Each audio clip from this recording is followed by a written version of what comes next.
Hey everybody, welcome to the PC Gamer Show. My name is Tom Marks. I'm the assistant editor here at PC Gamer. With me is James Davenport, our intern extraordinaire. Hello.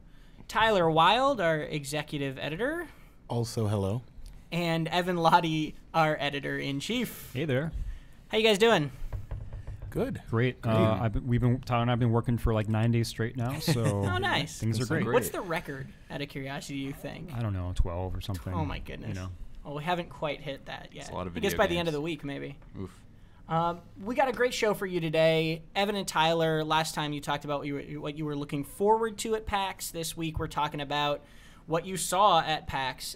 In addition to that, Metal Gear Solid 5 came out today, which James and I are quite hyped on. And then we're going to also just take a moment to talk about... you have a Diamond Dogs shirt. I didn't even realize that. My God. Branding. Branding. Get it together, Tom. Synergy. I know. I'm missing out on everything. Then we'll also be talking about LawBreakers for a short amount of time, which is Cliffy B and Bosky Productions' new game.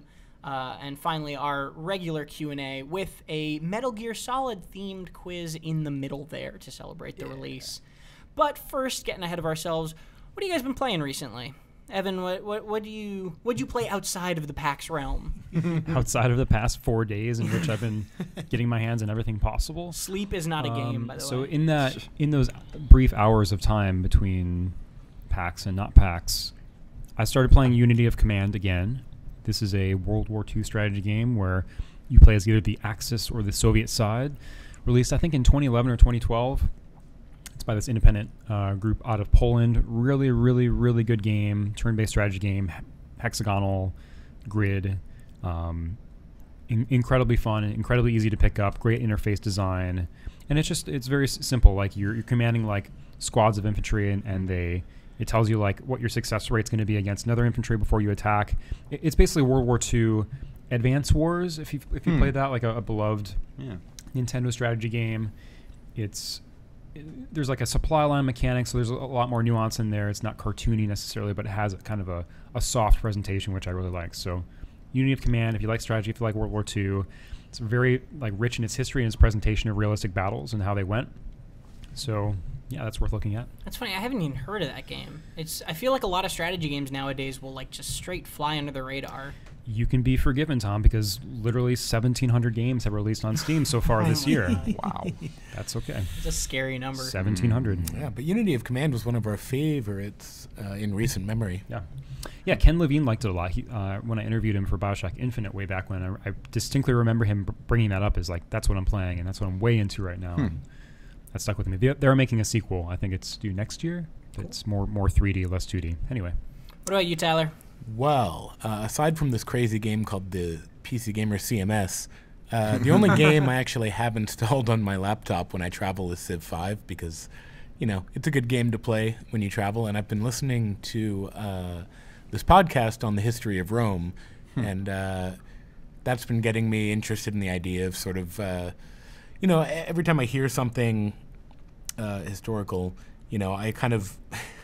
This is terrible because I guess my brain has been rewired. I put it into the context of past civilization games I've played. And I was like, oh, that happened to me too. That happened to Rome. That's cool because I had that same problem.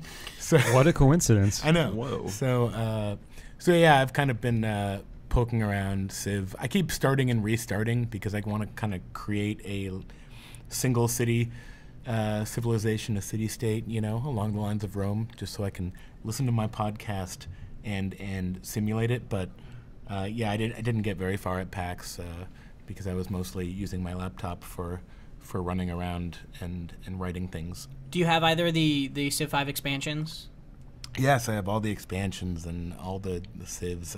I kept changing the civilization I was using to try to emulate Rome, but.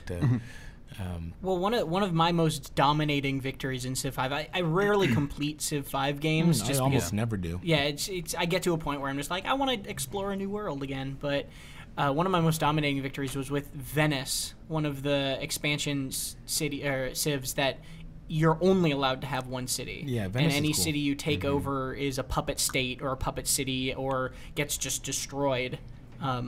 And that was hilarious because you also, to like compensate for that, had just a ton more money, and you could just buy out the world. And like anytime somebody went to war with you, you could just buy like hundreds of troops, and it wouldn't even matter. What about you, James? Oh man.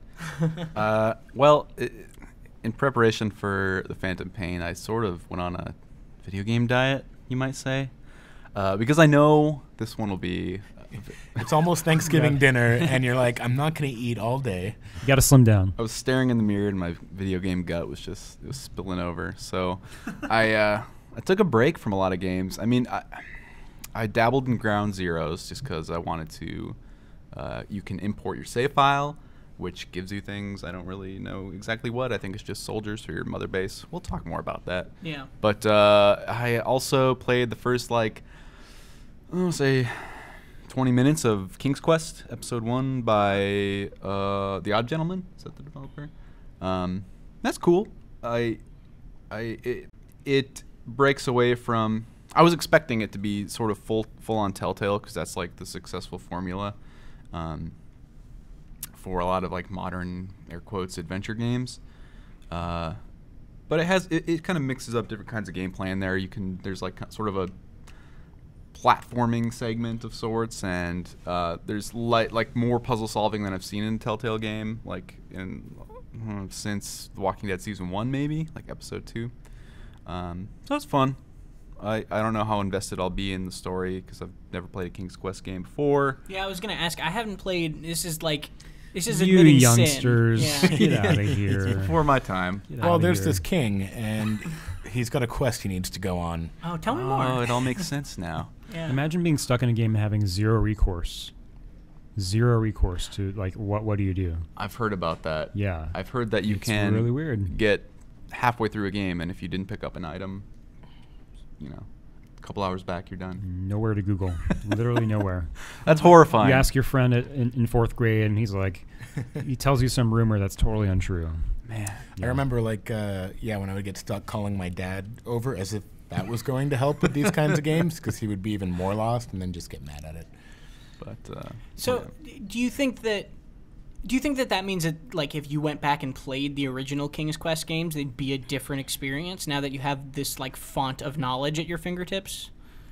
Like, do you think it would be better or worse off because of that?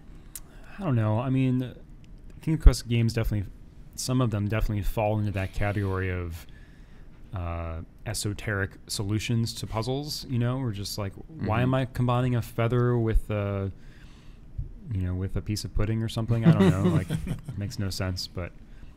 to make feather pudding. Okay. Got it. It's a delicacy, Evan. Delicious. What have you been playing, Tom?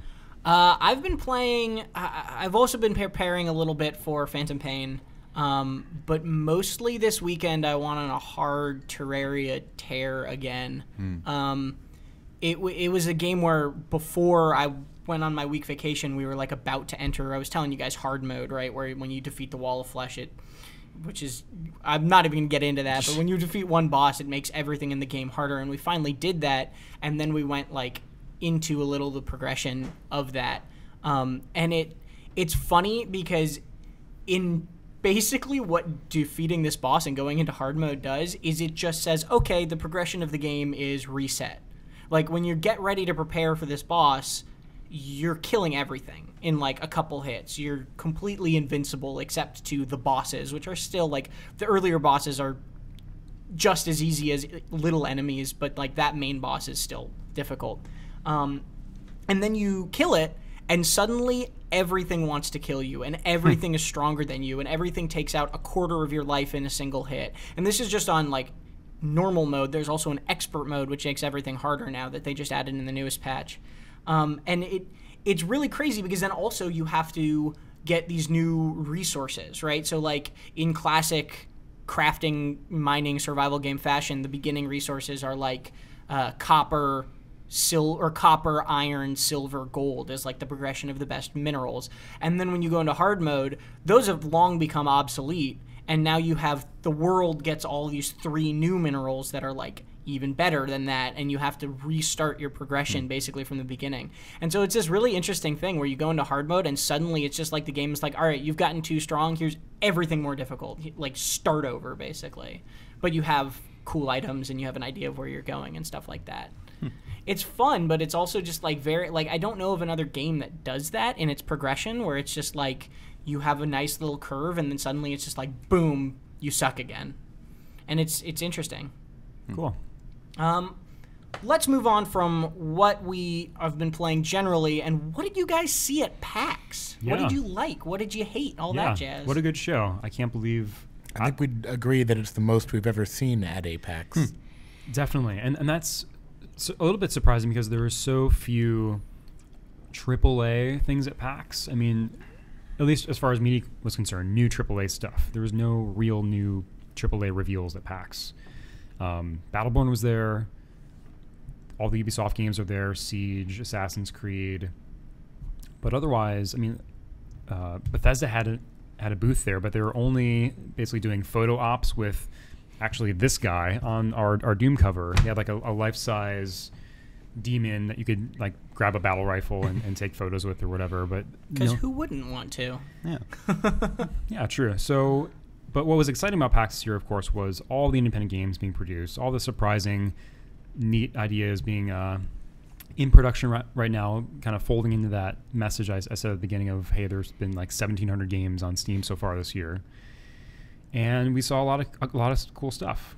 I think one of the standouts for us, and we've got some great gameplay footage on our site right now. I think we can pull it up for those who are watching on stream. It's this game called Tharsis. Tharsis is basically Space Yahtzee meets FTL. And it's a somewhat realistic depiction of man's first trip to Mars in a space shuttle. Your first manned trip to Mars, I should say. And you encounter this like micrometeorite storm. Your ship gets really banged up. And the game plays out where you're managing this crew of astronauts, trying to make repairs, trying to get food out of your food production modules in the ship. And you're rolling dice to resolve all this stuff. And you have to use them very strategically in different slots. To either use like special abilities, or if you roll a 2, the 2 might go into the void, quote unquote, and you lose that die, and you have to like manage the risk of re-rolling those dice against that. And it's a roguelike as well, so I think you have to survive or progress 10 rounds, and there are multiple endings. And I just love the presentation of it. It's very much a board game like game. You throw these like sort of 3D virtual dice on screen. You can see all the little modules are some surprisingly good cutscenes. That kind of intersperse everything, and this game just kind of came out of nowhere. There was a prototype at a previous PAX. Can't remember exactly which one, but I just I'm a big fan of space exploration. I love to see games that explore that. It's doing so in a pretty grounded way, where like the actual problems you're encountering they sourced from actual NASA manuals and NASA research, basically, and. Yeah, it's more roguelikes, more FTL style games. It's looking really, really good, and we walked away with a Steam key as well. So we're definitely going to be producing some more in-depth coverage on that this month. Yeah, we talked a little about how grounded games right now are really interesting to us. There's no space wizards in this game. There's no aliens, as far as I can tell. Yeah. Which is cool. I like that. I like games that. Don't feel the need to go into the surreal or the supernatural to sort of exist and express a story. Not that surreal supernatural games aren't also good. I mean, our reality is pretty boring. We can't fly. It's true. But yeah, I mean, gosh, we can keep going on this for 40 minutes if we wanted to. We'll try and condense it and keep the hits going. But it really does look. The interesting to me about it is that it really looks like kind of almost a different take on FTL's general like gameplay loop, right? Like FTL is like things are constantly breaking because you're getting shot or you're getting into unfavorable situations, and then it you try to survive, whereas this is just like everything's going wrong immediately and you try to survive. And of course, the gameplay seems drastically different. And it's funny because when I was in Arizona, I actually played a board game called Damage Report, where you're rolling die and you're running around a spaceship trying to repair it in little bits and pieces cooperatively with a team.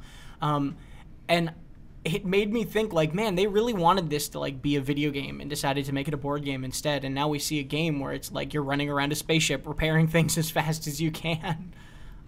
Yeah.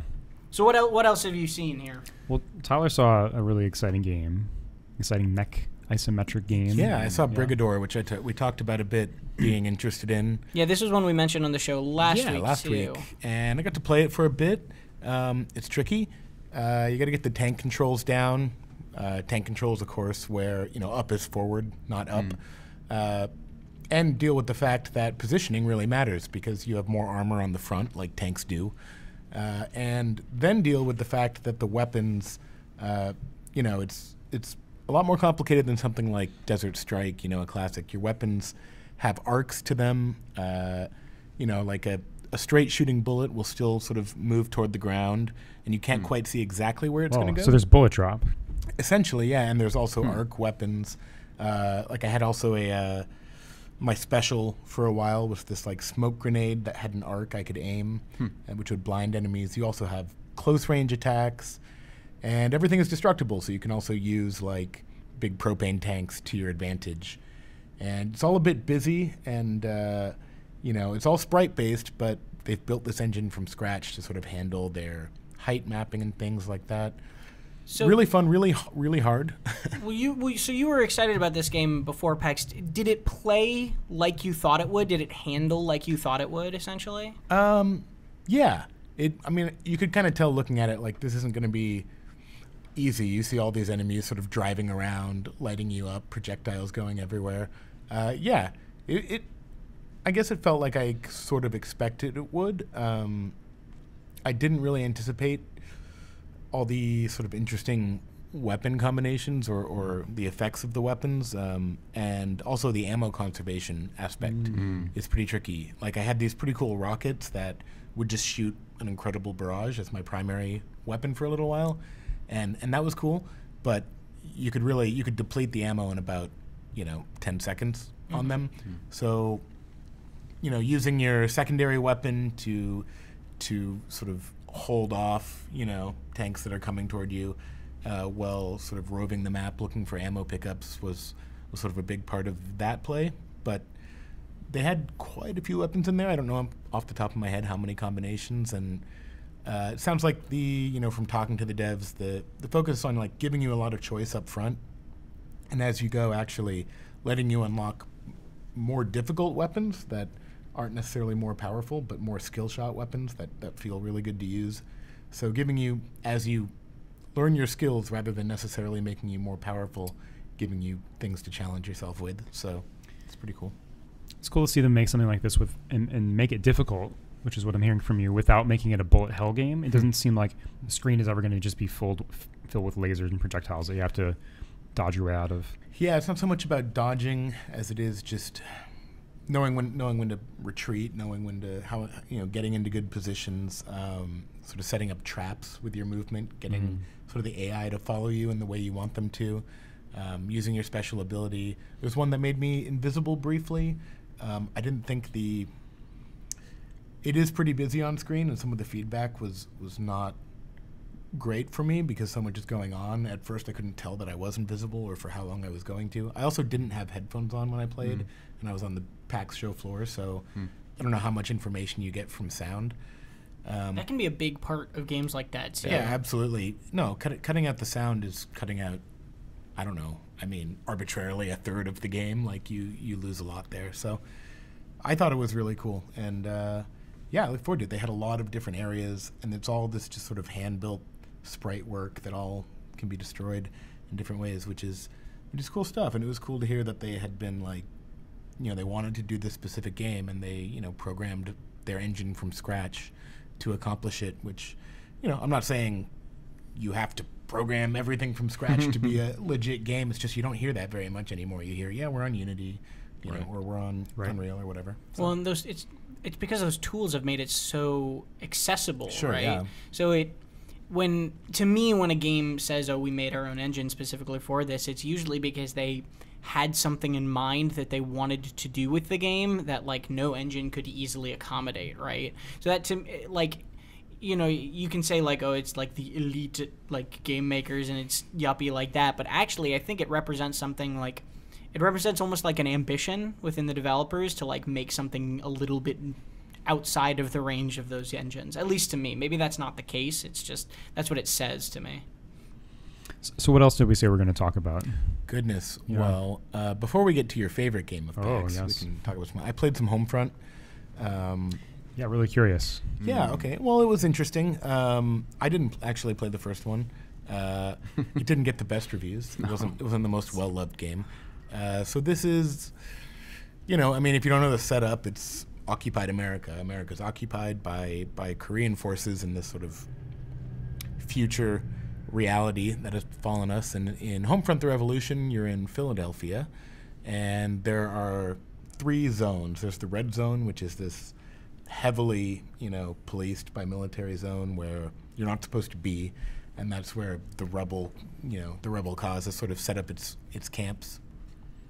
And then you have the more, like the slum zone, and you have the city centers that kind of haven't been blown up and have been taken over by the new government. So the demo I played was in the red zone, so I'm avoiding patrols. I'm supposedly improvising to sort of move around between objectives. Movement seems to be the main sort of motivator. Like, you need to get here and activate this thing. And in between, there's sort of this procedural, soldier activity that you have to get around.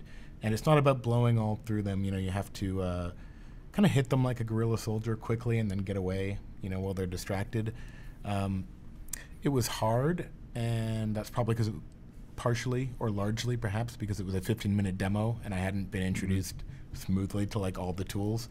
There was one point where I had this, one of the tools you have is the standard remote control car with explosives on it that you drive up to people, which I think I've done a lot of times in games. But so I set it down, I see this patrol up ahead, and I'm like, I'm going to drive under their car and blow them up. I drive the car right up to their feet, and then I press the wrong button. So instead of detonating it, I back out. And so now I'm just standing there looking at all these guards, and they're like, why did you drive this car up to us? And then they start shooting me, and I die running away from them. But you also have like a motorbike you can drive around.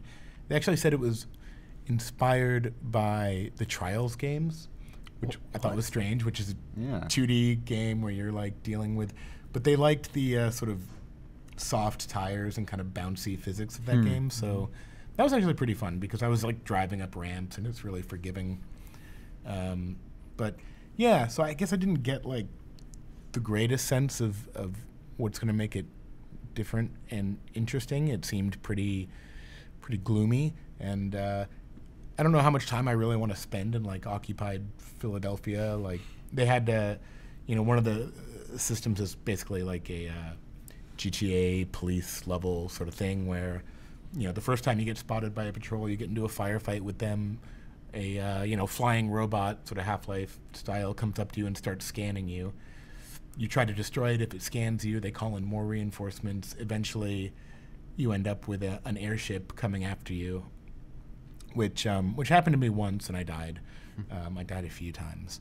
So, yeah, I don't know. It seemed stressful. I also had to play on a Xbox One controller, even though the demo was on PCs. I could see the PC, but the keyboard and mouse were hidden away somewhere. And the sensitivity on the analog stick was really high, and I'm not used to playing first-person shooters. Excuses with a controller. So I think my experience was a little tainted by the fact that I just couldn't aim for crap. Tyler, we expect you to ace those 15-minute PAX demos that you play. No, I had the same experience when I played Assassin's Creed Syndicate. I was like, oh man, it's hard to be good at games at PAX. Yeah. So has anybody here played the first Homefront? Yeah. Some of it. I did. Because that game was one that really interested me. I played the multiplayer. And then it kind of came out to, and I never played it, but it came out to very mixed reviews. It was promising a lot of like being this very cinematic, movie-like experience at first, and then it like a lot of people just were not fond of it. They sort of said the opposite here. They said all the sort of story should be developed like in game while you're sort of in control of your. Right, and okay, so that's what I mean is like they had like in at least the demo I had originally seen of that game back at I can't remember what PAX.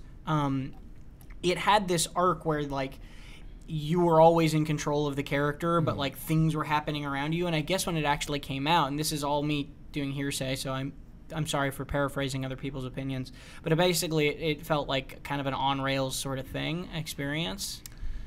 That definitely doesn't seem to be what they're going for here. Definitely more open world. Like, I mean, I imagine point A to point B. I imagine a lot of the sequels is intended to go back and try to fix some of the problems that people had with the first one. Yeah, and when I played it way back in May or something, it sort of gave me like a City 17 vibe from Half-Life 2 of they're just guards kind of mingling and you have to deal with them. You're seeing their acts of oppression against the people and you can choose to interrupt them arresting somebody questionably or not. And yeah, it's cool to see somebody kind of build on those ideas, I guess, because that's one of the best parts of Half-Life 2 for me. And another was modern military shooter turned future military shooter to a certain degree, right? Like we're constantly seeing that nowadays. Okay, so what I know, do we want to get to what your favorite was? Yeah. So let's do it. This was a game that I played a long time ago, and yes. I'm going to let you gush for a moment if you would. Sure. So this is Warhammer End Times Vermintide. We recently did an article cataloging all the Warhammer games, and this is one of the most exciting ones by far. Our favorite game at PAX. It is a Left 4 Dead style four-player co-op melee and ranged weapon game set in the Warhammer Fantasy universe, and it's very much cribbing Left 4 Dead openly, and the developers are happy to tell you that they love that style of game and they revere it. And what I actually hadn't played it since January until it was like very, very pre-alpha, and they were like just putting certain levels in, and not all the character classes were in. Had a chance to play basically 2 full levels and a little bit more. And for one thing, what struck me was just how long it's been since I played a Left 4 Dead style game. You could say something like Payday 2 folds into that a little bit, but I personally, it's a little bit different because of the focus on robbery and stuff thematically. But the melee, I mean, these are the same folks that made War of the Roses, if you played that game, War of the Vikings as well, Fat Shark way over in Sweden. They really have a good understanding of how to design melee in a game like this, and it doesn't feel compromised and doesn't feel too complex. It's not like you're mashing out weird intricate combos or something, but with a given weapon you have a light attack and a heavy attack, and the decision to use that heavy attack and position yourself and the timing around it felt very deliberate in a lot of situations. You're getting swarmed by these enemies called the Skaven, which are basically they're stand-in for zombies, but they behave very, very differently. They'll talk to you, they'll kind of chirp at you and say stuff. They'll actually flee from you if you outnumber them. So they're kind of cowardly but intelligent. And just using that heavy attack, I was using a Warhammer at one point, and we're just getting surrounded. I'm trying to decide, do I just light attack? Do I use right click to kind of push them away, or do I charge up and try and sweep like 6 of them out of the way at once as my buddy's getting beat up on? And unlike Left 4 Dead, what's really exciting about this is you're going to be able to swap out your weapons and equipment. So it's not an RPG. It's very much a first-person action game, but you're going to be able to choose between like a sword and shield, and you're going to have more sort of block counters if you have a shield, right? Remember in Left 4 Dead where if you do the bash, the right click to kind of knock enemies back. So depending on which weapon you use, you'll be able to do that more times. Does that make sense? Yeah. So, and there's enemies that'll parry you. There's enemies that will, depending on which weapon you're using, say you're using a short sword, you can only damage them with a heavy attack because they're wearing armor. So there's a lot of good nuance there. They have their equivalent of the special infected in Left 4 Dead called Elite Skaven. So there are rats that will pounce on you. There are rats that will pull you away and helplessly. There are giant rats on steroids that will knock you away. There's a rattling gunner that has this like minigun that you have to flank. Rattling. Yeah, I was gonna say you skipped over the name rattling gunner way too quickly. It's pretty good. How punny! And he'll actually shoot other Skavens, so we can use him strategically. One of the ones that is distinct, other than the rattling gunner, from sort of the Left 4 Dead 2 equivalents, is the Storm Vermin Patrol. Yeah, that's right. So imagine Spartan warriors, but they're rats marching in formation through one of these streets, and they're super deadly. They're all really tough and durable. They take a lot of damage, but you can avoid them. You can hide from them as they march by, if you see them quickly enough, if you don't like cause enough noise, you can kind of sneak away from them. And we did this at one point, and then we threw like a barrel on the ground and we waited for them to walk by it, and we detonated it and killed a few of them. So, you know, there are some unique aspects there. I think the loot system is going to be a big one. You're actually earning weapons and equipment as you play matches. You get like a loot dice roll, as they call it, and if you play on higher difficulties, you'll get more loot dice. And even stacking on top of this concept, there's a special item called a grimoire you can find in the environment that's like the gnome in Left 4 Dead, right? Remember the gnome? Oh, yeah. So the ceramic like lawn gnome you pick up and carry from one end of the level. There's an achievement associated with it. Yes. And it just became this like emergent thing to do in Left 4 Dead, sort of a player-created challenge. So it's like that. You pick up this book, but it lowers your whole team's life capacity. But if you complete it, you complete a round with it, you get more loot dice. There's a higher chance for better loot. So I think that system's going to add a lot in giving you a better reason to keep playing the game. You know, I think once you played No Mercy 5 times in Left 4 Dead or Dead Air or something, it was like, okay, I can play it on higher difficulty, but I know how this is going to go. I know a smoker is probably going to attack me here. I know the crescendo events. I know the finale. But yeah, and the other thing is, I'm going to keep gushing because really think this game is going to surprise some people. The world looks great. It's set in this city in the Warhammer universe that's really well known to Warhammer fans. I should say this, by the way. I'm not a Warhammer fantasy fan at all. Like, I have no affection for that universe. I played 40K back in the day, so I have an appreciation for what Games Workshop does. But it's set in this city called Uberschreik. I'm not sure how to pronounce it exactly. And it just, everything's a little crooked. Like, it's designed by some terrible, like, clumsy architect. It's very much expressing that Warhammer non-generic fantasy where everything's a little disturbing, a little askew, which I really enjoy. Yeah.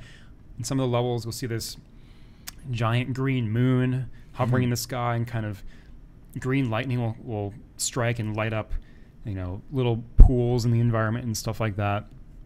So I think they've really nailed the art direction. One of the levels is a sort of the rat undercity beneath the city, and you're sort of tunneling in there, and you get to sort of experience and see how they've designed that world and kind of where their home base is, and that's kind of exciting to blow apart and fight your way through. So really, really looking forward to this. It sort of makes you realize how few Left 4 Dead clones, quote unquote, there actually were. Well, and that's an interesting point, because that's something we discussed when I got to play Vermintide back in an early version when Fat Shark came to the office one time.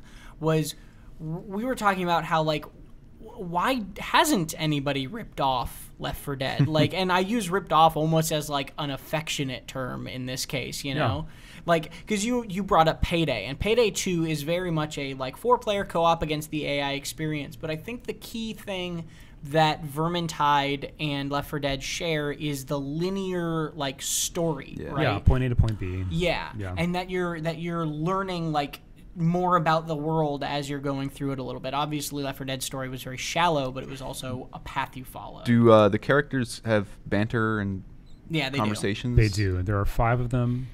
One of them actually, I forget exactly which ones. Oh, there's like a witch hunter character, I think is the class name, and then there is a bright wizard. And in the story of Vermintide, I guess the witch hunter, if I have this correct, has like arrested the bright wizard and is like trying to take them to jail, or sorcerer jail, wizard jail, whatever it is. Wizard jail. But they get interrupted by this event where the Skaven are erupting, and the end times, which is sort of the apocalypse within Warhammer universe, is kicking off. And they're like, well, I was going to take you to jail, but I guess we have to fight through this now. And I think they have sort of angry banter at one another, which is fun. I'm going to say this real quick too. The Bright Wizard, really cool class, interesting mechanics. So it's like a fire wizard basically, but as you use your abilities, so I used a staff that has this basically a beam of fire that just would fire straight through the environment and light enemies on fire. There's an overheating mechanic where as you use it more, you cause yourself damage. You have to be careful. So that was kind of interesting and unique. Has anyone mentioned mod support, Evan?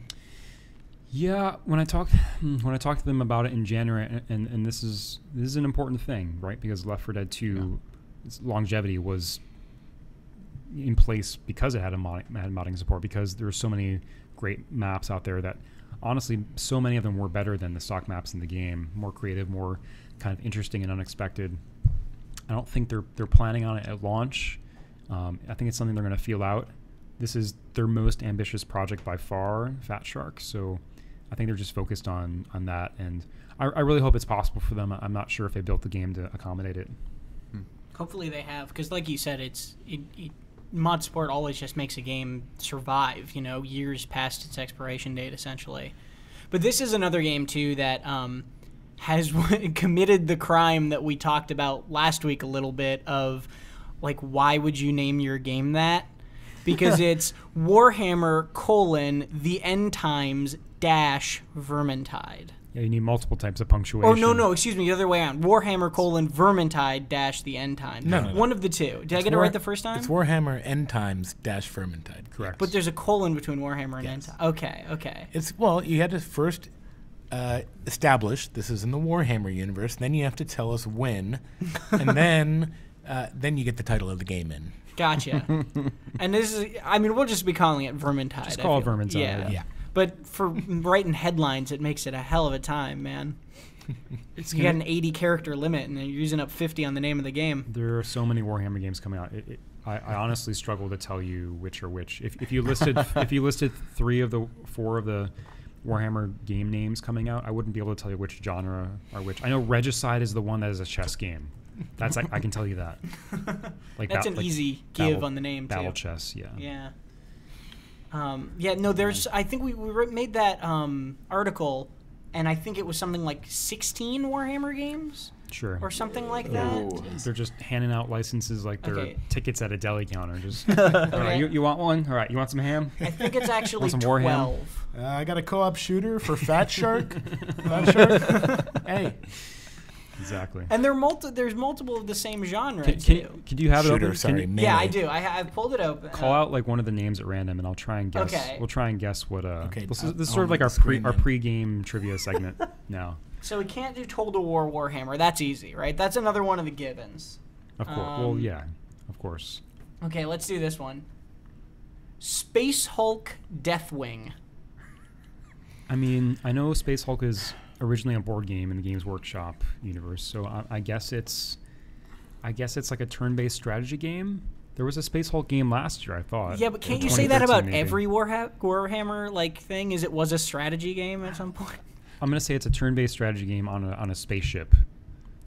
You play as the Space Marines. I don't know. So I think you got the Space Marines part right, but but an that's FPS. easy. Whoa. Yeah. There's a Space Hulk FPS? Apparently, there's a Cool, Space Hulk FPS. I guess. Yeah. Let's see. In a way, this is like us representing our job security, because we need to help you guys keep all these games straight. Hire a Warhammer guy. There's a Warhammer sports game. There's Blood Bowl 2. I didn't even know that was Warhammer. I think it's just Games Workshop. It's like a sister brand or something. Okay, Warhammer 40K Dark Nexus Arena. Oh no, that's got to be the MOBA. It says Arena. I think, it's Right? the MOBA, and it's got the word Nexus. Good call. Nexus is a MOBA. So many Nexuses. Okay. This isn't as hard as I thought. Yeah, we can do it. And then let's do one more. Warhammer 40K Inquisitor Martyr. That's like a third-person thing? That's another colon name dash other name. So we know how this works. We've established Inquisitor has to do with the universe.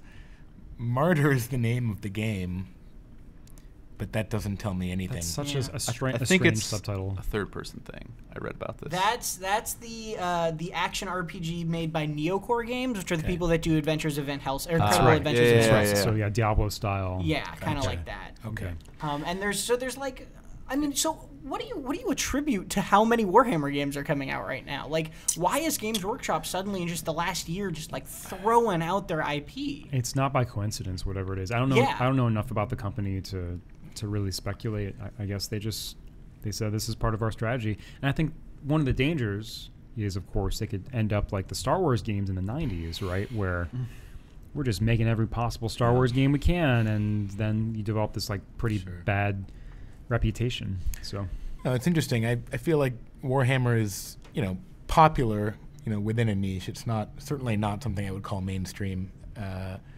No. But it's something on the universe we find really interesting. Jody McGregor wrote for us about why their Space Marines are the best because they friggin' eat people's brains and stuff. Space Marines apparently have 2 hearts, which Yeah, yeah. in and of itself is very exciting, and gotta read that. all other kinds of organs. But chiefly among them, they have some sort of implanted gland called the remembrancer, which allows them. Which great name. Tattoo that on your body if you can. It allows you to retain the memories, I guess, of the brains that you eat, even if they're not even your own race. So that. It's really weird how they don't put this in the games, isn't That'd it? be awesome. It's strange. So they have this sort of non-standard fantasy universe. Yeah, they can also spit poison, by the way. Sorry. Of course. They can spit poison. Go read our article. Which is really cool. Kojima make these Space Marines? Like, And I wouldn't say extremely well known, the depth of the lore, commenters on our site do because, that's who we are. But so they have like a lot of interesting stuff to explore that I think the wider PC gaming populace may not necessarily know is cool. So they have a lot to work with. I mean, if I were them, I almost would like maybe not even put the Warhammer title on everything and just be like, For real. this is a crazy, weird action RPG. Oh, Warhammer fans will know what universe it's in. Everyone else can just be introduced to it and fall in love with it and research it and find out, Exactly. there's more Warhammer stuff. Like Okay. Space Marine.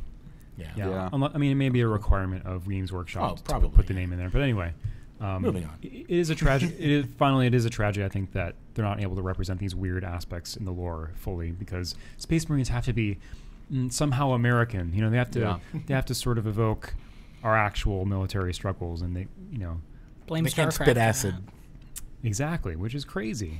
They Well, have a gland that allows them to spit acid. I want to do that. It's because StarCraft popularized the video game Space Marine, right? And they had to have their acid spitting units and their Space Marine units separate. Otherwise, it'd get confusing. Those are exclusively Zerg. Yeah, exactly. All right, Tom, what's next? So, Vermintide, you think was your top at PAX? Terrific. Obviously, total though, just a very, very full, very interesting, and sounds like a lot of fun PAX. I'll be avoiding you guys for the next week due to PAX Pox.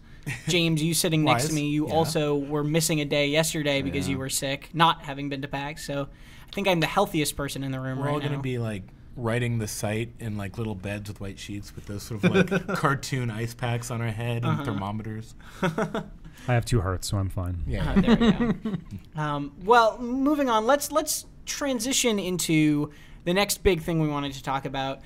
Metal Gear, but before we start before we start talking about that, we're going to be doing this week's Catfantastic. Oh, boy. Catfantastic is our weekly quiz show, which I've officially just decided we're calling Catfantastic. Great. Confusion be damned.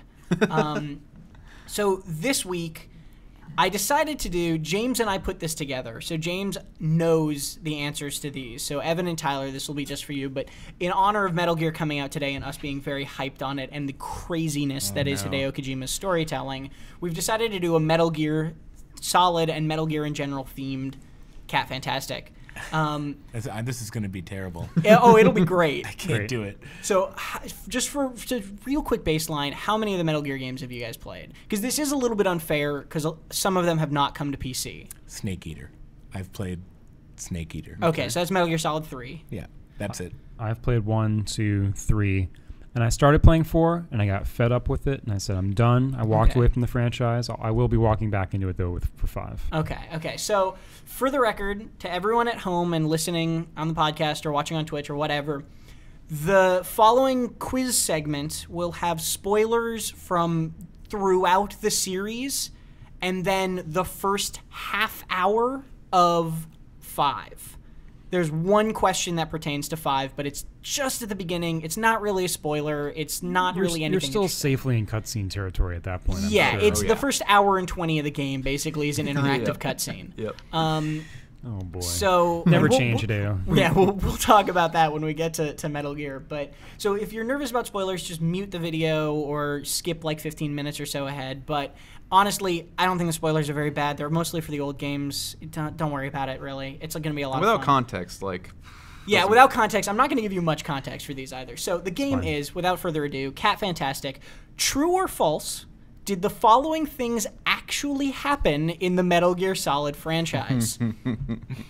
So I'm gonna tell you an event or something the player had to do or something a villain did or something like that. Great. And you're going to have to tell me if that event actually happened in the series or if we just made it up. Now, we went through and we tried to pick out the craziest things that have ever happened so that we could then mix them in with crazy things that didn't. Let's La Lulele do this. I don't know. Deep pull there. Oh my god. Okay, so starting off, we'll start off easy here. The story arc of the entire Metal Gear series is spurred by the CIA trying to find the hidden treasure of a century-old secret organization. God, it sounds plausible. Yeah, I'll say true. So I'll say false, just to be contrarian. I have no idea which secret organization we're talking about, the Patriots or... God, so many of them. So the Metal Gear Solid series, an entire national treasure kind of vibe going on, is actually true. In Metal Gear Solid 3, they reveal that the Philosophers were an organization started in 1918, and they made this thing called the Philosopher's Legacy, which is this billions of dollar treasure in 1918, apparently, that has been passed along. And the first game in the series, Metal Gear Solid 3, is the CIA going into Russia looking for that. And that is what puts us on the whole arc of Hideo Kojima's wet dream. Yeah. Number 2, because we have a few, so we'll move on. Your clothes are stolen, and you must take down and sneak by enemies while completely naked. Oh, well, yes. It's true. true. As Raiden in Metal Gear Solid 2. There you go. That was a gimme, I think. That was a common one, but also freaking crazy because you can do cartwheels while naked, which is brilliant. He never. He's always cupping. He's cupping his crotch. It's really funny. Number 3. The President of the United States turns out to be a clone of Big Boss. This also sounds plausible. I know clones are part of the story. Mm-hmm. I think, yeah, it's what, Solidus Snake, or Solidus is just his name? I don't know. I'm going to go true. It's one of your brothers, so to speak. Yeah. Maybe it's not the president. The Les Enfants Terribles, or whatever it is. Yeah, I'll just go true. I'm going to go true for all of them. So that one is true as well. You nailed it. Metal Gear Solid 1, they revealed that Solidus Snake, the third clone of Big Boss, and the only perfect clone of Big Boss, is actually, the president is actually Solidus Snake in disguise. All right. At the end of one of the games, you find out the entire game was actually a dream. I don't think that happened, unless it was in one of the PSP releases or something. I'm going to say false. The game was a dream. Classic Yeah. Kojima. But that's something he would do. Likes the fourth wall break. He made a Nintendo DS game or Game Boy Advance game that used solar energy or had a solar sensor on it. So this guy can. You know what? Yeah, he can probably do better than it was all a dream. I'm going to go with Evan because he's doing well. Say false. All right. That one was false, but it's important to point out that near the end of Metal Gear Solid 2, you find out that everything you've played up to that point was actually a simulation. Yeah, that's what I was thinking. Preparing you for the mission at the end of the game. And there's a fan theory that all of Metal Gear Solid 2 was actually a dream, but it's kind of been disproven because the events in the game are canon with the future games in the series. Mm-hmm. So it had to have happened, even though there's hints that it all might be fake. So that one was false. All right, keep them coming. A villain cuts off his limbs and attaches them to synthetic bodies, creating 5 sentient versions of himself. Oh gosh, I want to say, I'm saying true. When I played Metal Gear Solid 5 at an event way back in June or something, I did encounter this enemy that was 5 dudes in masks or something, and they seemed connected in that way. So I'm gonna say true. I have no idea what the context was, but yes. And you said true as well, Tyler? I'm glad I tricked both of you because that one is false. I made that one up. Well, I Now- know because I know like limb severing is totally a thing with Revolver Ocelot. Okay, and- so that was what I wanted to get you on. There is a character Liquid. who Revolver Ocelot loses his arm, and then My hand. Liquid Snake dies, Yes. and he attaches, for whatever reason, Liquid Snake's arm onto his body, and then Liquid Snake's arm takes control of his mind through that. That's how anatomy works. Yeah. We're a little over halfway through. For anyone joining us, just to clarify and reiterate, we are doing True or False. Did the following things actually happen in the Metal Gear series? You can play along at home. Next up, a man stops a battleship that is sailing straight into a dock by standing in front of it and holding it back. Who would do this? I'm gonna say no. I don't know. Maybe one of the Metal Gear robots could do it, but not a man. Surely not. Surely not a man. This is too fantastical for Hideo Kojima. Yeah, I'll say true. That one is true. Yes. At the near the end of Metal Gear Solid 4, and this one actually gets better, and I left some detail out because it sounded too like it had to be true if there was more detail in it. Raiden is trapped under rubble, cuts his own arm off to get out of the rubble. Right. Liquid Ocelot driving a battleship straight into a dock to crush Snake. He just Raiden steps in front of the battleship and just holds it back, and that stops the entire ship from driving into the water. He's a tough guy. Dock. Yeah. He's part cyborg. They could have used him during Speed 2. All right. 2 Metal Gears are created, a male and a female, which can reproduce with each other. Are we having the talk, Tom? The player must find and destroy both, then also their Metal Gear babies. Metal Gear babies. I'm imagining like the cartoon children version of the Metal Gear series. Oh God. Metal Gear babies, Lil Metal Gear. They're all in school together. Metal watch Gear that. Junior. Yeah. I always thought the little robot that followed you around in the 4th one was a Metal Gear baby. Like, it looked so tiny, but apparently not. I'm gonna say false because I just want it to be false. Yeah, I want that to be false You too. just hope that is not something that has happened. Yeah.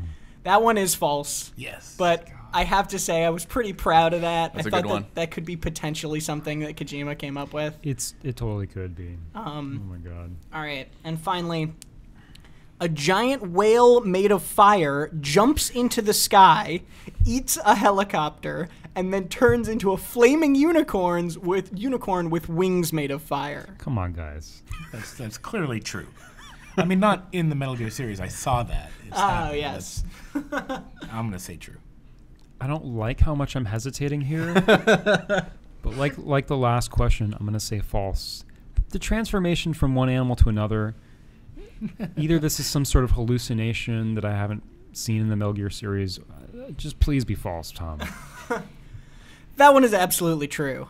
That actually, like I said, this will be our transition into our conversation about Metal Gear Solid 5. So the whale is composed of fire? So this Yeah. I didn't feel bad about spoiling this because this was actually in the first trailer ever released for Metal Gear Solid 5. yeah. And it happens at the beginning of the game. And I was playing it last night. Me too. James and I, as soon as it went live, we started playing. And literally, this scene happened in the game. This kind of pyrotechnic crazy girl summons this giant whale because she's getting shot at by a helicopter. The whale, on fire, comes up, eats the helicopter, and then kind of dissipates, and out of it comes her riding a flaming Pegasus unicorn. So hold on. I'm gonna stop you right there. The whale is in the water. No. The Wait, whale wait. jumps out of a burning building. What? With a box of kittens that it saved. Is it an actual whale? Yes. It's not a robot I whale? can pull up the video. It's pulling not up like the a video. robotics No. simulacrum of a whale? This is an actual... It's a we're metaphysical going to pull up into the trailer, and folks in podcasts, that's the crazy lady.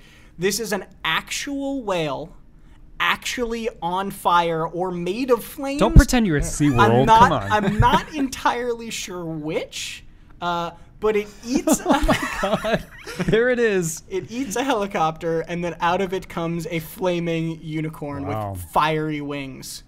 Man. This is actually a thing. Isn't that, well, hold on, that's a Pegasus, isn't it? Well, but Back that up. Okay, so this is the question. I was trying to figure this out. Pegasus doesn't have a horn, though. Absolutely doesn't. So flying unicorn is more the way it goes. Tom, winged unicorn? Your familiarity with Harry Potter rivals anyone in like the surrounding 3 counties. Well, I haven't even read past the 3rd book. What? No. What? I just Okay. played Quidditch, man. What? We'll get My in- life is a lie. We'll get into this later. But The flaming whale is So giant whale jumps out of a Miraculous. flaming building, eats a helicopter, turns into a unicorn, and then the best part after that is that immediately following that is a chase scene where you're on the back of a horse shooting at the flaming unicorn, which is running at you with a shotgun, Right, and it right. has a like fire demon on the back. so like. I want to know what is the whale doing before it pounces? Nothing. It just appears. Is it sort of? This is why this was so amazing. No, I prefer the idea that she had to put it in there first to set all this up. It's idling. Is it reading a Oh, there he is. magazine? There he is. Go. Get the whale. Is it, This was actually weeks of preparation. the whale was briefed. So Yeah. this is actually why this scene was so amazing, is because I was playing this and I literally out loud was just like, what the fuck is going on? And then I immediately went to the Google Doc and rewrote the end of the quiz Yep. because it had to be in there. I'm glad you did. It was Glad you did. it was so Well, good. this is right at the center of what I love about the game. It's the franchise. Its ability to really, and we don't even question it anymore. We just accept it. It's incredibly serious. Takes itself incredibly seriously in its sort of political, conspiratorial expression of all these weird theories and how everything's connected. It's so intricate and ridiculous. Yeah.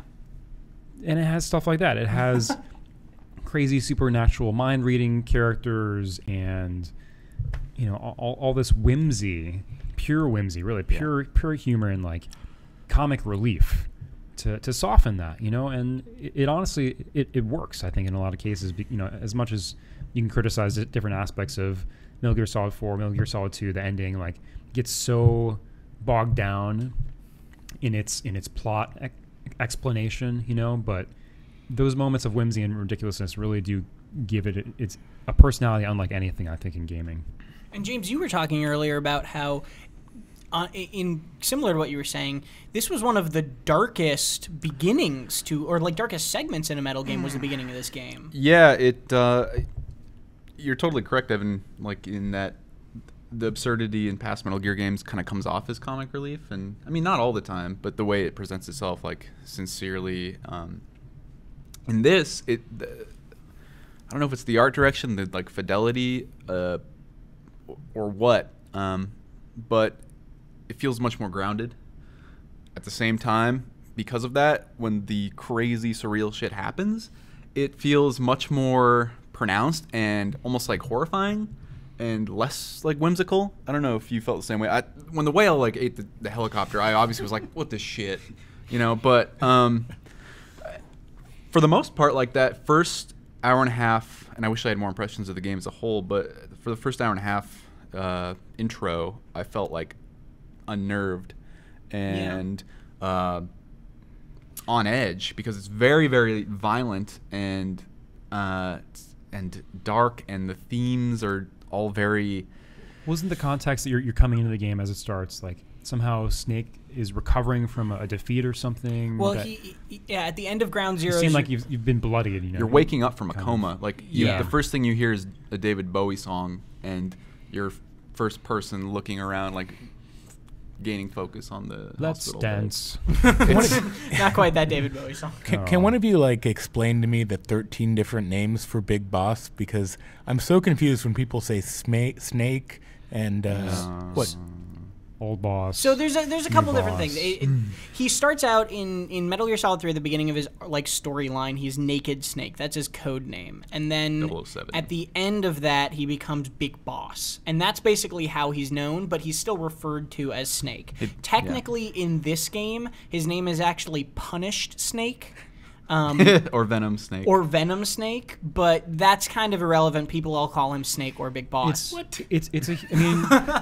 It's a big theme throughout the entire series of sort of different forms, different characters sort of pervading across different games in different forms. Yeah. It's sort of like the game exists as a series of generations, but the ideas and the concepts and the people, and they're almost resurrected. It's almost like a reincarnation thing across different games where there are, there is a Psycho Mantis equivalent, there is a Vulcan Raven equivalent in most of the games. Yeah, and that's like I said in the first half hour, you see like a Psycho Mantis look-alike. Maybe that has something to do with the actual Psycho Mantis. And the fire guy, people have said he's got like Volgan's jacket from Metal Gear Solid 3, and there's all this like recurring imagery and themes. Yeah, it's all self-referential. I feel like you got a message from the heavens, and you dug up a book, an old tome, and you're just trying to describe to me your new religion. It's there's a mysticism surrounding Metal Gear Solid that is not far from that kind of thing. There's a spirituality around it. So I mean, aside from the tone, how are you guys feeling so far? Like, have you done anything outside the prologue yet? Yeah. Yeah, we're both actually at the exact same point in the game. We did the hour 20, hour 30, basically just interactive cutscene. But, it teaches you how to play the game, teaches you how to shoot, teaches you how to move very basically. And the really interesting thing is this hour and 20 minutes is on rails, right? You don't really have any choice. It's very linear. And then it brings you to the first mission where it's saying you're trying to rescue your partner, and it puts you into the desert on a horse. And they say, here's how you use your binoculars. Here's how you ride your horse faster. Here is the marker on the map that you have to go to, but maybe you can find information elsewhere if you go somewhere else first.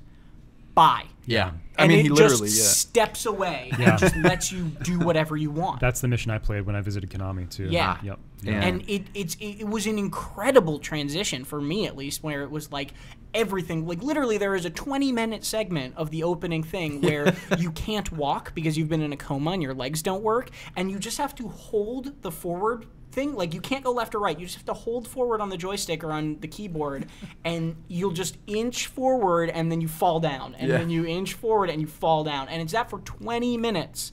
And then they put you in the actual game, and it's just whatever, go ahead. Go. Good luck. They don't even teach you how to use everything by that point. No. Yeah. But at the same time, I found myself successful in the mission. Yeah, absolutely. I think in the first one you're supposed to rescue your buddy Kaz. Yeah, Kazuhiro Miller. Yeah. And what stood out to me immediately was not just okay, good luck, go. It's the world is huge. And the way you can approach something is not akin to Metal Gear games of the past, which maybe will turn some people off because those were sort of room-based. Yeah, very focused, funnels. almost set pieces or dioramas where there may be multiple entry points, but even those are very narrow and focused. Yeah. And here you find a lookout from literally a mountain across the way. You're in Afghanistan. Yeah, and it's so beautiful. I love the environment. But that lookout thing is important too, because it's not like Assassin's Creed where you climb up to a bell tower and you look around and it does a cinematic. They say you'll get hints here and there, and Ocelot will be you might want to find someplace high up to scout, and you have to just look around and be oh, there's a hill, I'm gonna go stand on that. It's not a point of interest or anything. Well, it almost.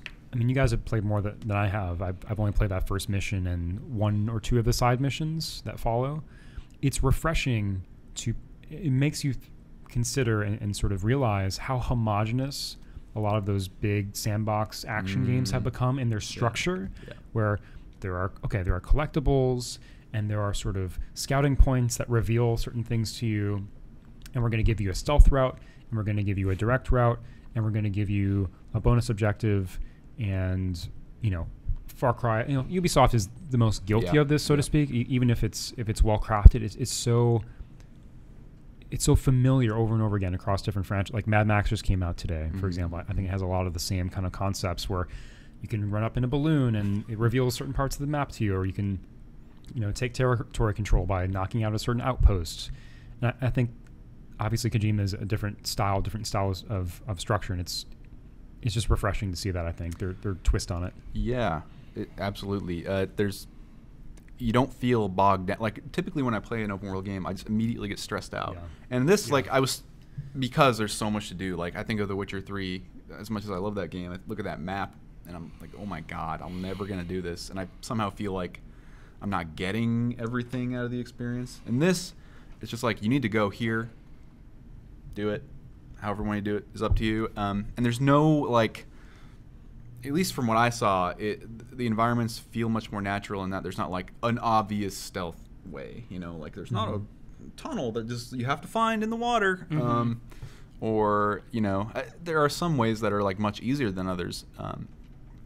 But none of it is obvious. It all depends on, like, how much time you're willing to scout and how much time and it sounds like it's the difference between making exploration, putting game rules into it, where it's like you've unlocked a tower, and now you can see more of this, and there are more dots of things to do, and then creating a game around sort of exploration and movement.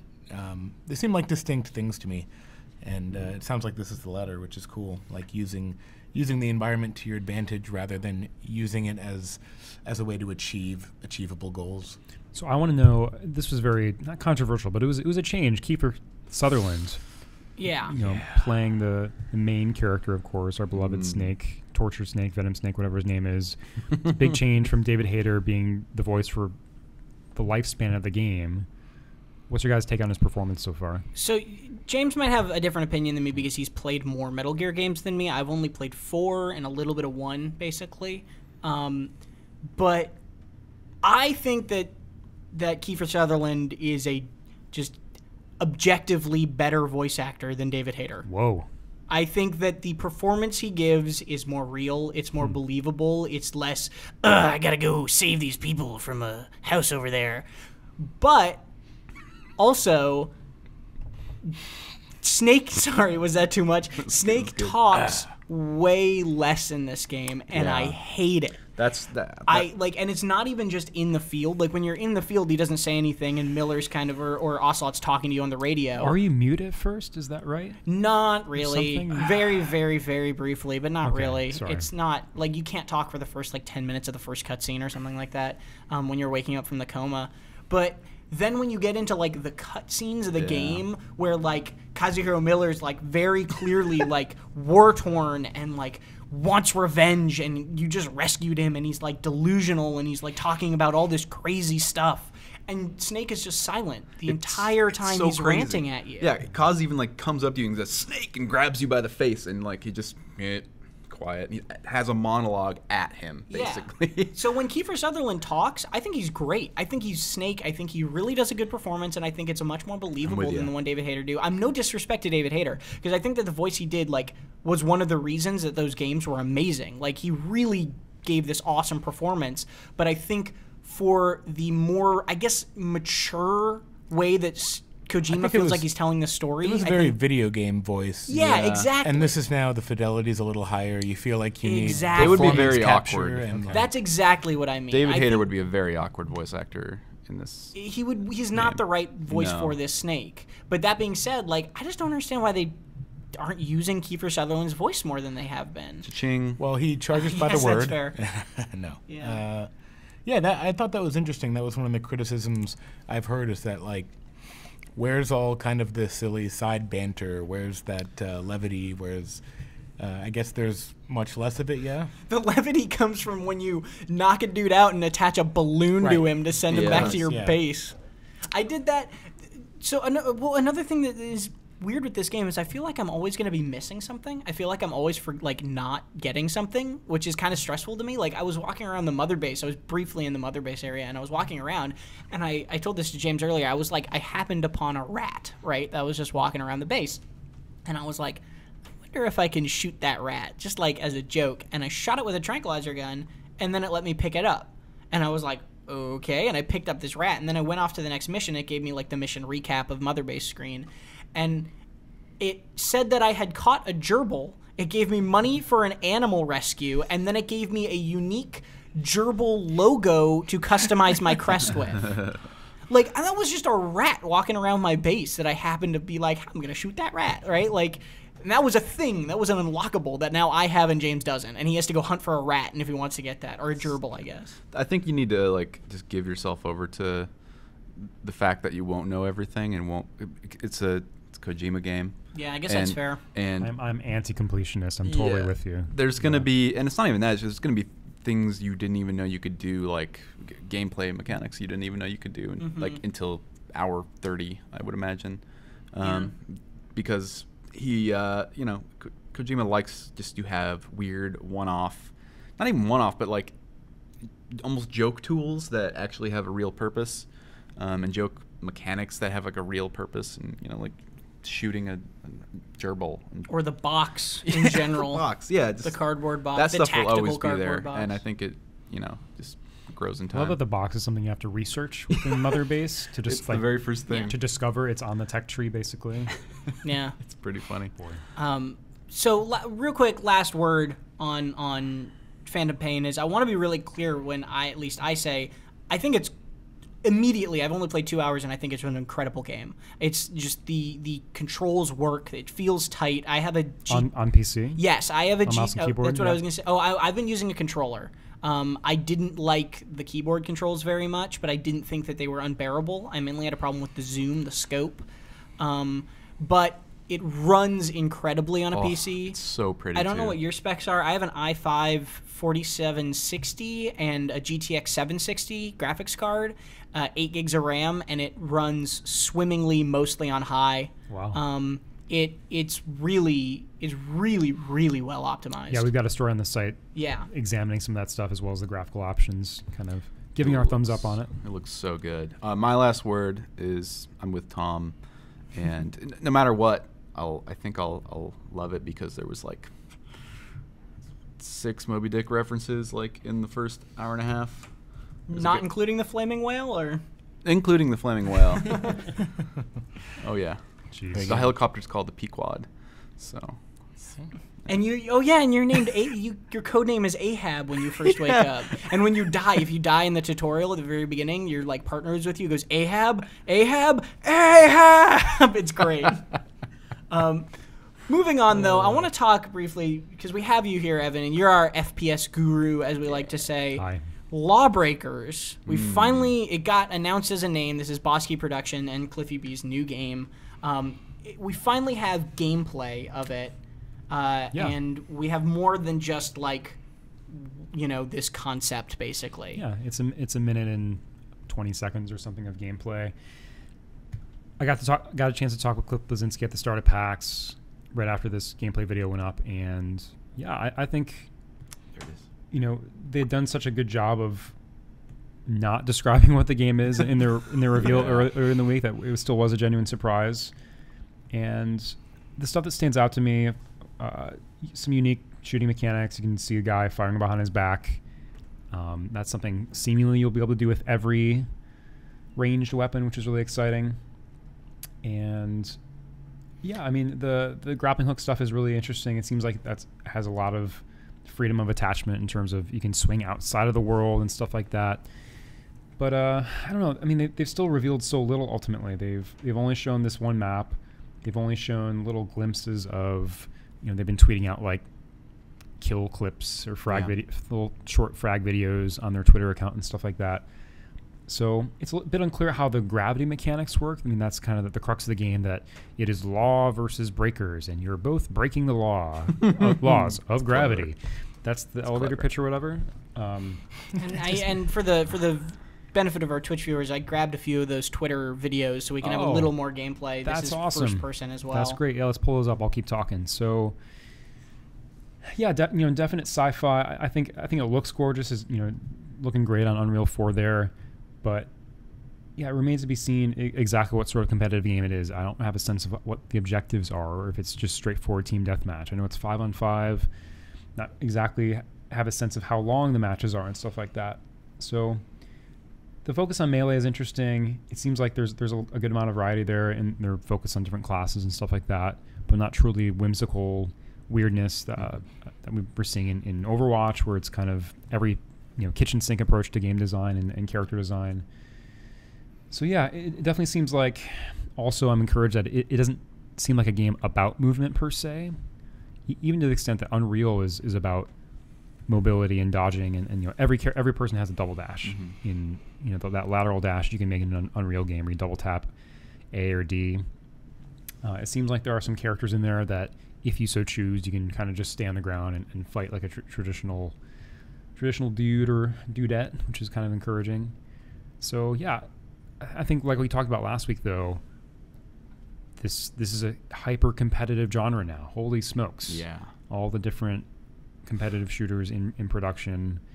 And I'm glad to see everybody kind of throwing their hat in the ring, but ultimately one or two of these games isn't going to work. Isn't going to work out. Isn't going to catch on. Tyler and I got a chance to play Battleborn at PAX. Has a cooperative element that we played. We were kind of underwhelmed by it. Didn't feel very original. Felt like Borderlands kind of reskinned and cast into a more structured multiplayer online persistent universe. So, but LawBreakers, excuse me. There's so many names. LawBreakers actually, to me, when I saw it, I was pretty encouraged by how much it looked like a kind of classic arena shooter at its core.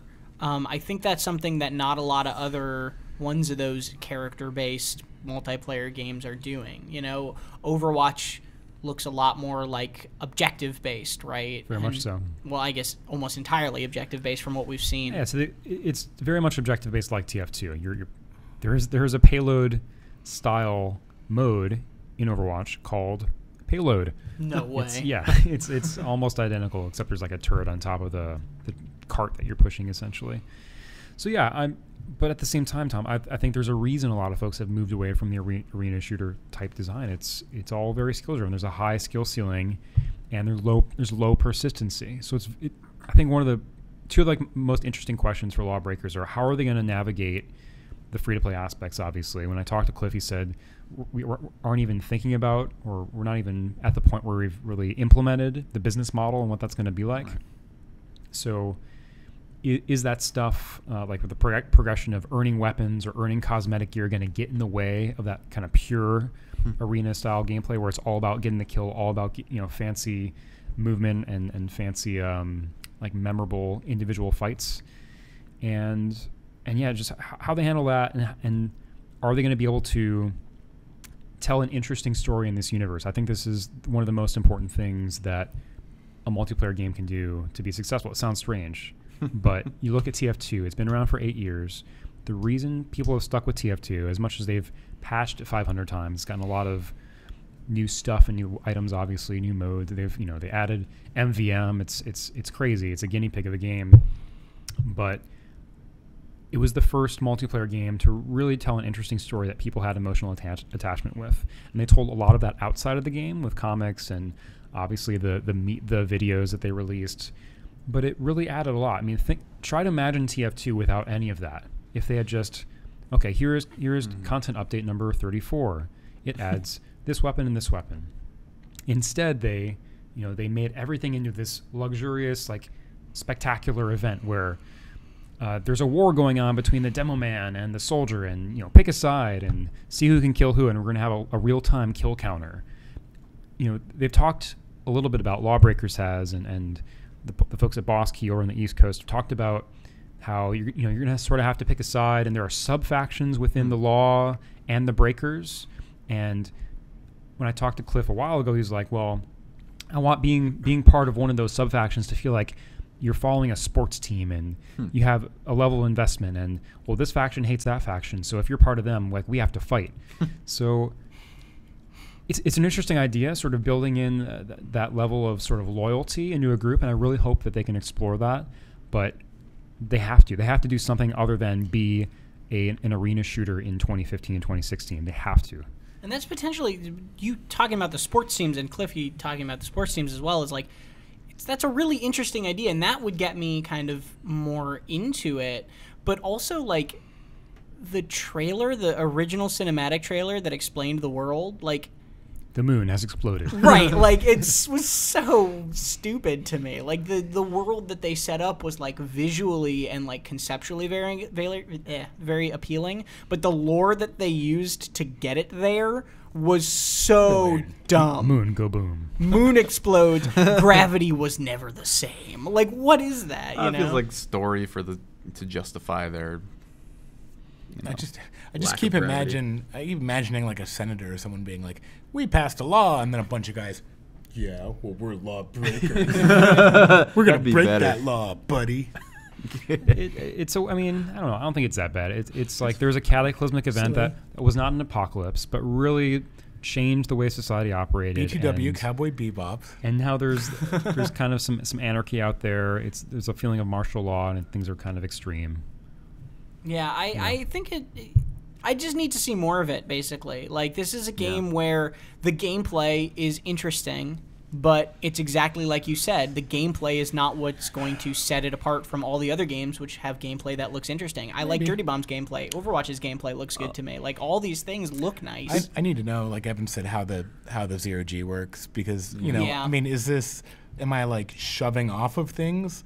And how on earth does that work? So in this one clip, real quick, we'll pull back. This is actually Cliffy B in this clip. He kind of like swoops through the air without really like pushing off of something, and he like zooms around a corner. So I think it's not just it's like we have compressed air that we can. I'm not sure, but I don't think it's just kind of like the Ender's Game style of like pushing off stuff. Well, I know that maybe not in all situations, but some weapons, I think, cause propulsion. Right. So as you fire, if you can basically reverse rocket jump, you can fire a rocket behind you to propel yourself forward.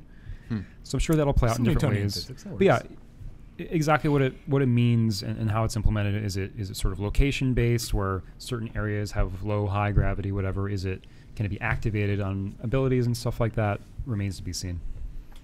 Well, let's close out with our usual Twitch chat Q&A. For those watching at home on Twitch Live, send us your questions in the chat. We'll try to pull them out. If you are a subscriber, we will definitely pull them out and answer them here today. If you're listening at home on iTunes or what have you on the podcast, talk into your car and see if we answer your question. It might happen. We might. Dream. I do believe in fairies. It might happen. Nobody got that one? You do believe in flaming whales. Yeah, that's the more accurate one. That's the modern day one. Yes. Seriously, that whale, like, it was the greatest moment of that whole hour and a half opening. It's definitely under tattoo consideration now. A giant flaming whale. You have to get the helicopter being eaten in the tattoo, though. That's actually the main food source of giant flaming whales is helicopters. Oh, my God. They consume a great deal of helicopters. Now I'm just imagining David Attenborough narrating this. The giant whale stalks its prey. Those helicopters breed like rabbits. The hind D hovers. It may be loaded with a Vulcan minigun and rockets, but it has never been more vulnerable. Planet Earth got weird. Yeah. I want to also just real quickly emphasize how completely out of nowhere this whale was. It was not referenced before the moment it appeared. It was not referenced after the moment it appeared.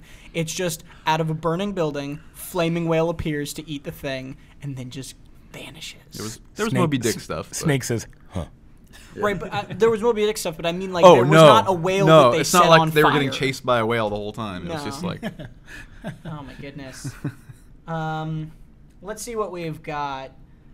Love to know if you can remove the Metal Gear Solid 5 FPS cap in the config file. I don't know if you can, but I also want to point out that it runs, I think it's capped at 60 right now, and for me it hit that incredibly well. Yeah.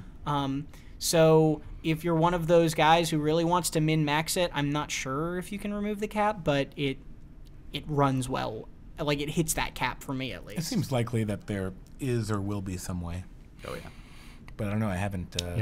We haven't dived quite that deep into the port. Any of us here. As is the case, this stuff happens in the following week or so after release. We'll definitely write about it if that stuff emerges from the community. Be looking out for it.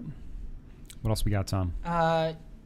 Avexily, one of our mods, asks, Tom, when will you get Hellraid, which is a game that got put on hold, I believe. It got put on the back burner, and everyone thought it was canceled. It's kind of like a medieval killing skeletons melee combat game, first person, which got on hold. So I guess we'll get that game when it inevitably comes out, hopefully. Cool.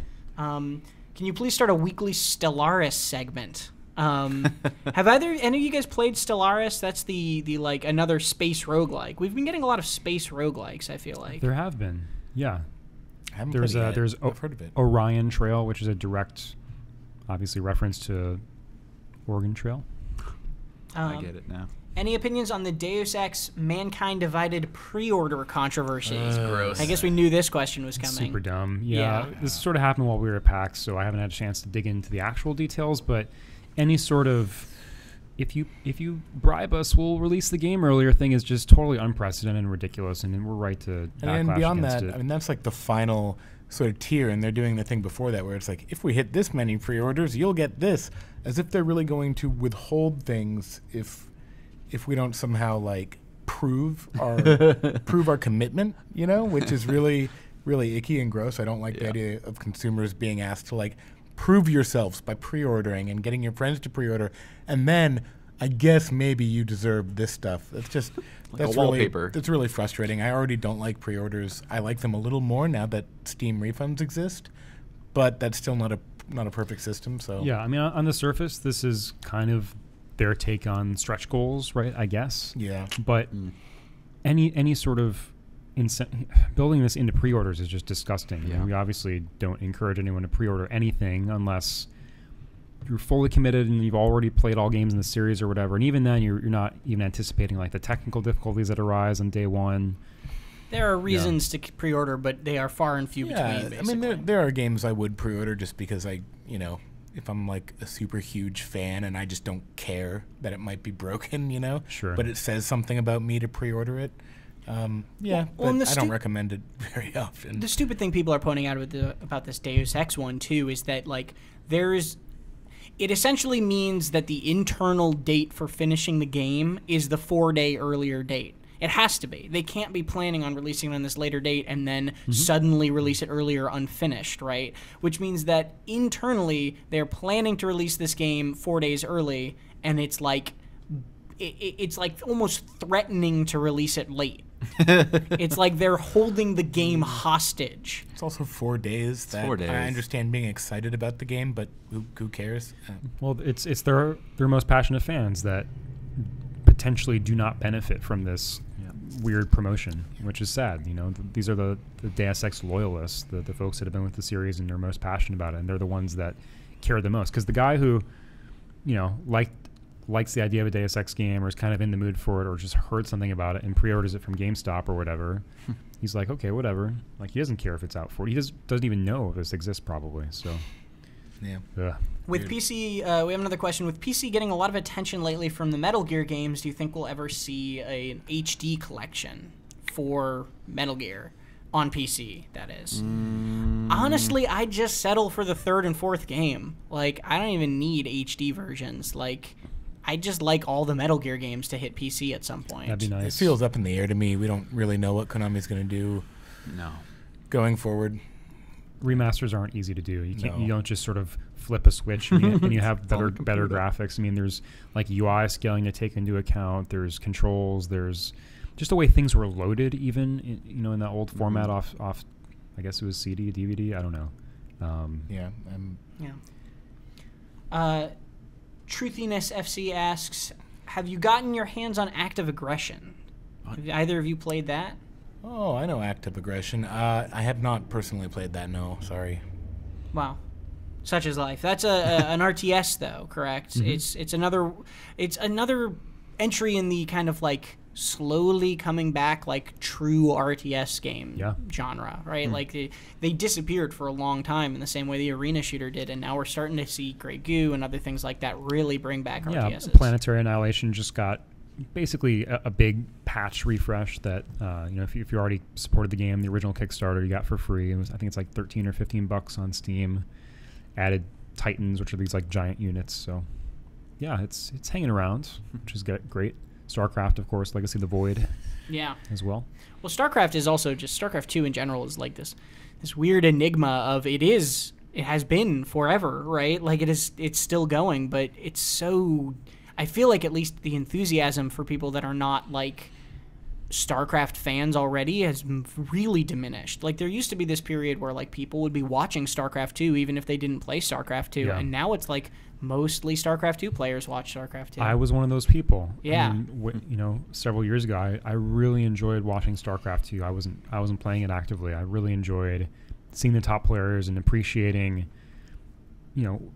what is like kind of unprecedented level of skill in any strategy game. I don't think you can even compare it to what people do in League of Legends, because you have the whole economy system and whatnot that you have to manage. And yeah, it is kind of a shame that it seems to have dwindled. I mean, I know the Archon mode in Legacy of the Void, where you're basically cooperatively controlling one army, is an attempt to sort of bridge that gap of, okay, we know StarCraft 2 is a really hard game to manage in terms of the level of input and intention and the camera movement. You have to, not everybody's has a level of time to dedicate to get great at that stuff. So they allow you to sort of have somebody manage the base. You can kind of divvy up how you want. You can be managing different squads and stuff. So that's a really clever way of handling it, I think. Well, I think that's all the time we have today. Thank you very much, everyone, for watching on Twitch and listening at home, whatever the case may be. I've been Tom Marks here with James Davenport, Tyler Wilde, and Evan Lottie. We will see you live next Tuesday at 1 p.m. Pacific time. Same place, same time, right here at twitch.tv/PCGamer. Thanks very much, and we'll see you next week. Bye, everyone. Bye. Bye. Bye. Giant Bye. flame